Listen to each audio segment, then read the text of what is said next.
people listening to this in service businesses are, I think, sitting at the edge of their seat right now because I think they understand that you can create a process for buying a list or, deploying an email or laying out an email properly in HubSpot or something. But when it comes to teaching their secret sauce, in other words, their creativity, if they're an architect, if they're a lawyer, if they're a graphic designer, they scratch their head saying, nobody can do it as well as I can, and I can't teach this stuff.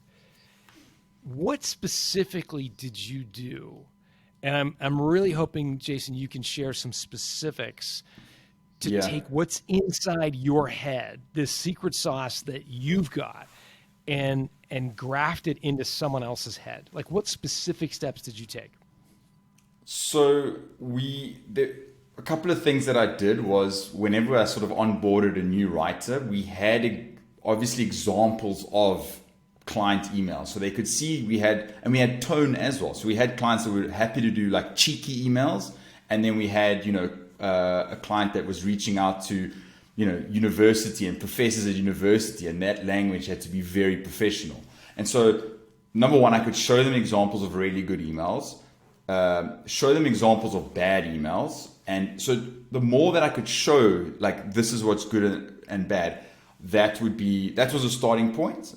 The second thing that I would do is I would, and I did this with a lot of other things, but when they wrote their set of cold emails, especially in the beginning, I would check it before we sent it on to the client. But what I would do is I would screen share and go over their emails and show them what I was thinking when I said to them, hey, think of this line and this line, there's too much text here. You probably need to remove this because of this and that. Or the way that you've ended this, you just said, hey, let's have a chat. That's not a question. This has to end in a question, like, can we chat next week, Tuesday?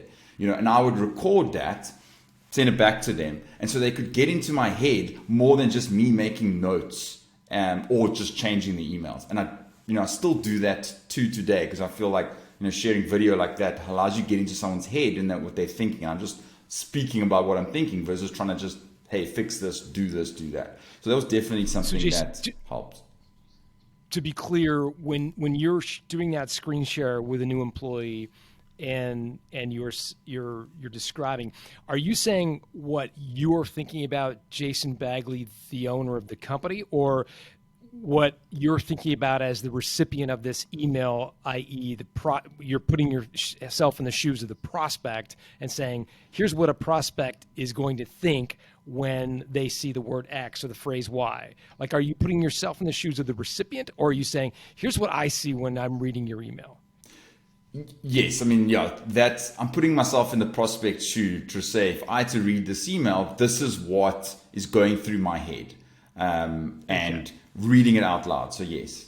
Thanks for watching today's video. To grab your free copy of John Warrillow's best-selling book, Built to Sell, head over to @builttosell.com.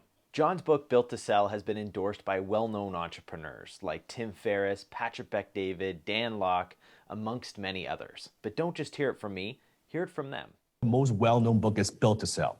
That would be the mega best-selling book. Built to Sell gave me the steps, like exactly what to do, right?